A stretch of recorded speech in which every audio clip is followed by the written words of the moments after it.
Bem, de quarentena estamos todos, mas eu espero que vocês estejam bem e confortáveis aí na casa de vocês. Espero que tenham escolhido um lugar com uma boa iluminação e que juntos, sim, porque agora estaremos juntos, a gente possa ter bons encontros e que eles sejam produtivos, que eu consiga ajudá-los, né, nesses momentos de estudos.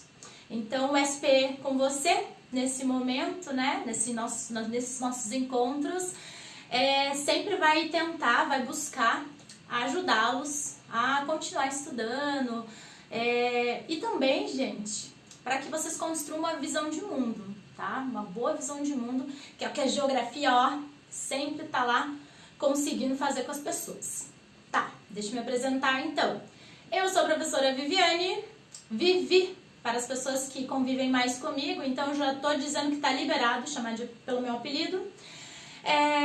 E a partir desse encontro agora, dessa semana 3, juntos nós teremos as aulas do 8º ano, tá? Lembro para vocês que essa aula é a semana 3 e nós vamos trabalhar da página 49 à página 54. Na semana 2, né, vocês tiveram aula com o professor Tiago e o tema que vocês discutiram foram as migrações no continente africano e no continente americano. Vocês relembraram conceitos bem importantes, né, desse conteúdo que, por exemplo, emigrações, imigrações, xenofobia, deslocados, refugiados. Todos esses termos, eles continuarão aparecendo para vocês aí no livro e a gente vai utilizar na nossa aula, tá? Então é por isso que é importante vocês entenderem o que por trás da palavra tem, ou seja, qual é o conceito da palavra. Então eu vou trazer aqui um exemplo. Migrações haitianas, vocês usaram na aula anterior, né? Então qual é o processo, ou melhor, o que levou ao processo da migração haitiana? O que desencadeou, né, essa migração? Veja, aconteceu um terremoto lá no país, o país já não tinha uma boa economia, né? E aí não conseguiu se reerguer, o Brasil estava lá fazendo uma missão humanitária, nós tínhamos uma boa economia naquele momento, e aí muitas pessoas passaram a vir para cá, né? Então a gente entendeu que esse foi um motivo econômico para as pessoas virem. Normalmente os migrantes haitianos vinham sozinhos e não traziam suas famílias completas, né? Diferentemente do processo venezuelano. Então nós temos aí recentemente os migrantes venezuelanos que vieram para o Brasil. E eles vieram por quê? Por motivos políticos, pela instabilidade política lá do país. Então isso fez com que desencadeassem esse processo migratório. Então foram bem diferentes. E o impacto também é diferente aqui no nosso país.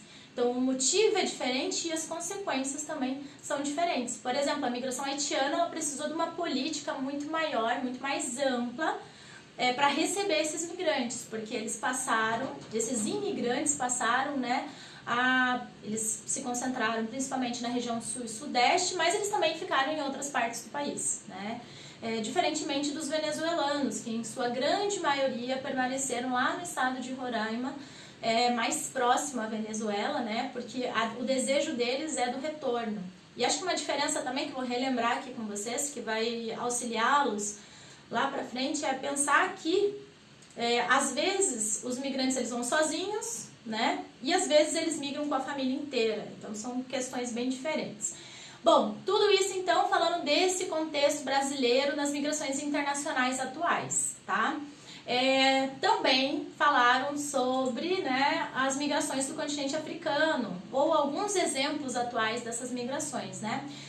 Falaram sobre os refugiados, os deslocados do continente africano, os deslocamentos, né, do interior, ou seja, da área rural, para o meio urbano. Então foram entender um pouquinho do processo de urbanização tardia da África e a consequência disso para o continente e para a população, né?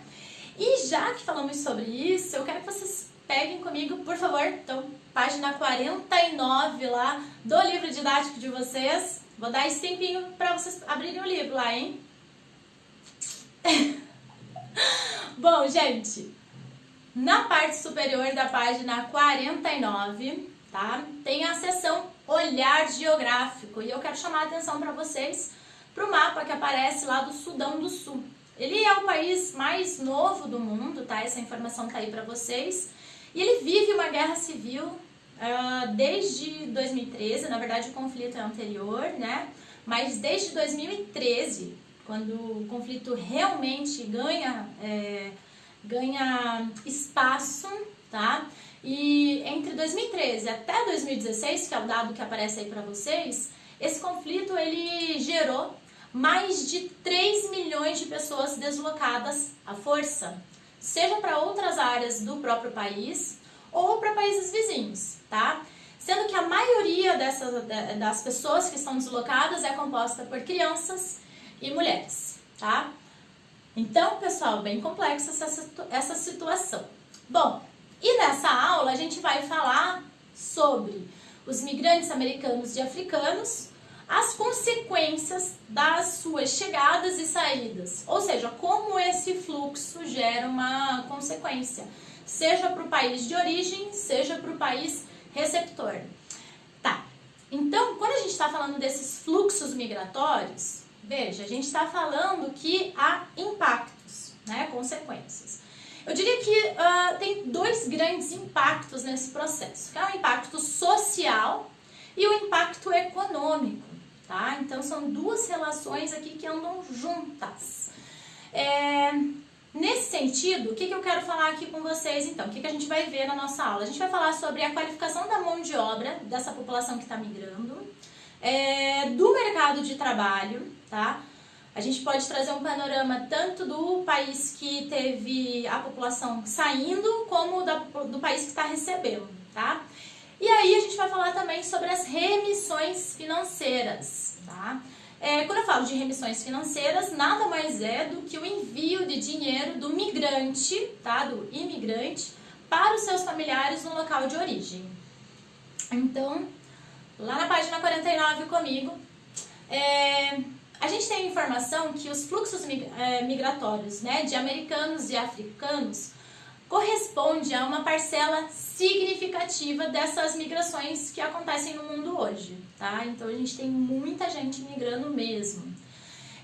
Se eu pensar, ou melhor, vamos pensar juntos. Se nós pensarmos no continente africano, quase que todo, na América Latina e junto com a região do Caribe, estes lugares eles estão entre os que mais enviam fluxos de imigrantes, seja entre os países da própria região, ou seja, os países mais próximos, ou do mesmo continente, ou ainda para países mais distantes, tá? Na continuação do texto, lá da página 49, é possível ter dados referentes a esses fluxos. E aqui, gente, olha só, algo bem delicado é falar sobre dados migratórios, tá bom? Por quê? Porque a gente está falando de pessoas, de famílias, de indivíduos. Então, a gente sempre vai trabalhar com um dado aproximado, tá bom? Então, a gente nunca consegue trabalhar com o dado 100% como ele é na realidade, tá? Então, o que a gente percebe desses fluxos, né, é que os países de economia que são altamente desenvolvidos, ou os mais desenvolvidos e que vão apresentar lá os maiores níveis de desenvolvimento ou maiores níveis de IDH, por exemplo, eles vão estar entre os maiores receptores mundiais desses migrantes, tá? Outro dado que eu acho que é bem relevante da gente pensar aqui, que está aí no texto de vocês, é que em 2017, né, mais de 36 milhões de africanos saíram dos seus países. E de 37 milhões de americanos, né, ou seja, da região da América Latina e Caribe, também saíram dos seus países para fazer o processo de migração. Então, olha só, a gente está falando de um grande fluxo migratório, se a gente somar aí, são mais de 70 milhões de pessoas, e a gente poderia colocar um acréscimo a esse número, porque nós não temos como mensurar na realidade os dados migratórios. A gente poderia falar, por exemplo, dos migrantes clandestinos, tá? Que a gente não tem como mensurar esse dado, tá? Bom, Para entender um pouco melhor, vou pedir para a gente observar o gráfico de fluxo que está lá na página 50 de vocês. Nele, né, nesse gráfico, vocês podem visualizar o fluxo das migrações e as relações entre os continentes. Então, um pouquinho disso que a gente está falando. Todos esses fluxos migratórios, gente, pessoal, que é bem diversificado e que vai se cruzar constantemente, provoca inúmeras consequências, tanto para os países que recebem quanto para os países emissores. Ora, Viviane, é exatamente disso que a gente está falando, tá? Então, nesse sentido, quando a gente vai pensar nas consequências desses fluxos migratórios, né, relacionados aos aspectos econômicos e sociais da vida, a gente vai falar diretamente sobre o mercado de trabalho. Eita, que esse é um assunto bem importante, né? Bom, se um país está recebendo muitos migrantes, isso vai impactar diretamente a condução desse mercado de trabalho. Por exemplo, nos países da América Latina, assim como nos países africanos, é comum que o processo de emigração, tá? Ou seja, aquele que sai do seu país de origem, seja baseado em jovens formados no ensino superior para países mais ricos e desenvolvidos, né? Com uma boa economia. E esse fenômeno tem um nome, tá, gente? É chamado fuga de cérebros. O que acontece, então? Nesse processo, você tem a saída da mão de obra que é qualificada para buscar oportunidades em outros países, tá? E aí a gente tem que pensar o seguinte, os países que recebem têm uma vantagem, sim, gente, porque eles não investiram na qualificação dessas pessoas. Eles usam dessa mão de obra, então, às vezes, né, os custos foram bancados ou pelas famílias dessas pessoas ou pelos próprios países que têm sistemas públicos de educação, tá? Então, às vezes, esse aluno estudou no seu país de origem, numa universidade pública, recebeu investimento para fazer a formação no nível superior, mas depois ele faz uma emigração. Então, ele sai do seu país de origem e vai para um país receptor. Todo esse investimento, gente, na educação, não ficou no país de origem. Ele vai ser levado para o país receptor. Então, essa é uma vantagem, por exemplo, nesse processo migratório. E uma desvantagem para o país que investiu na educação e não vai receber esse retorno, tá? O que de fato acontece, e tem muitos estudos que mostram estatisticamente que a maioria dos migrantes qualificados conseguem melhorar a vida da família e dos seus descendentes, tá? Então, porque muitas vezes essa pessoa se torna um doutor na sua área de atuação e ele não tem onde trabalhar, não tem um instituto de pesquisa, a mão de obra qualificada dele não consegue se desenvolver plenamente no seu país de origem, e é por isso que ele migra. Mas é ruim também, né, gente? Então, acho que tem que pesar dos dois lados aí da balança. Bom, então isso vai configurar como uma contribuição com o crescimento econômico do país que está recebendo, tá? A gente precisa também chamar a atenção que muitas vezes, né, esses migrantes eles vão ocupar postos de trabalho de menor qualificação do que ocupavam no seu país de origem. Bom, um aspecto a se pensar também é que muitas vezes os migrantes ocupam cargos, papéis que nos seus locais eles não exerceriam. Bem, outro exemplo que eu quero trazer aqui também é sobre o envelhecimento das populações. No geral, os dados mostram, né, que nós temos um envelhecimento da população no geral, principalmente nos países mais ricos, tá, com uma melhor qualidade de vida. O que acontece? Então, esse fluxo migratório também vai contribuir para conter o envelhecimento dessa população. Vou melhorar. A gente tem jovens chegando numa população em que tem mais gente idosa, tá? Isso acaba sendo uma coisa, algo bom, porque, por exemplo, tem uma reposição dessa força de trabalho. O que eu quero que vocês pensem é assim, ó, gente. Com tantos migrantes no mundo, esse é um tema muito relevante para estudar, né? A gente tem que pensar que nós vamos ter diferenças culturais, esses migrantes podem ter dificuldade com o idioma, a gente tem, por exemplo, temos, por exemplo, a difusão de ideologias xenófobas ou racistas, né? Que podem gerar problemas. E aí agora eu quero saber de vocês. Já ouviram algum caso, né? Com certeza já ouviram. A gente já poderia aqui trazer inúmeros casos nesse processo. Então, o que eu quero que vocês pensem assim, ó. Vamos pensar no caso dos Estados Unidos agora. Ou dos países europeus. Atendentes, serviços que você não precisa ter uma grande qualificação, mas que lá os jovens não querem fazer, ou que a população não quer fazer, esses migrantes passam a suprir essa demanda. Então, nesse sentido, eles são bem-vindos. Só que quando você recebe esses migrantes, você também vai ter lá as consequências, né? Então, você vai ter a difusão de outra cultura, a fusão, eu diria, né, dessas diferenças culturais. A gente pode pegar o exemplo também, no caso da Europa, né, que alguns países têm adotado políticas restritivas em relação a esses migrantes. Então, que acabam impedindo, por exemplo, reunião de famílias entre os imigrantes. No caso dos Estados Unidos, que eu estava falando aqui para vocês, né, se observa que problemas de xenofobia e preconceito ainda existem, e acho que sempre vão existir, é muito complexo isso. Mas se vocês analisarem comigo o gráfico da página 51, é possível perceber que a situação está um pouquinho melhor do que já foi lá nos anos 90, tá? Por exemplo.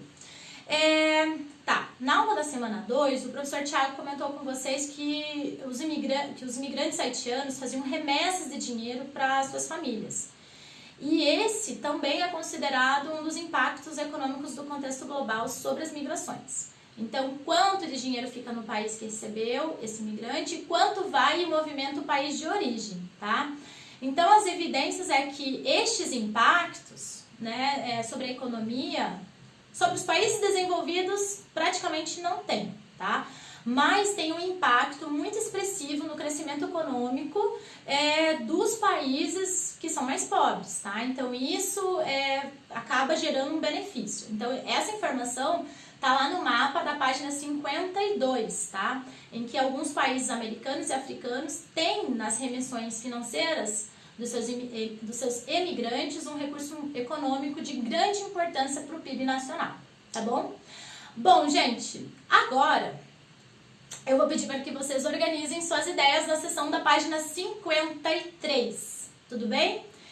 Eu também vou pedir que vocês resolvam os exercícios 3 e 4 da seção Hora de Estudo, lá na página 54. Eu volto logo na live para resolver as atividades com vocês, tá? Eu espero que vocês tenham gostado da aula, que vocês fiquem bem, que vocês consigam resolver seus exercícios. Lembrando que vocês podem continuar os seus estudos acessando o Positivo On. Eu desejo para vocês uma boa semana, uma boa continuação de semana, um super abraço e até logo. Tchau, gente!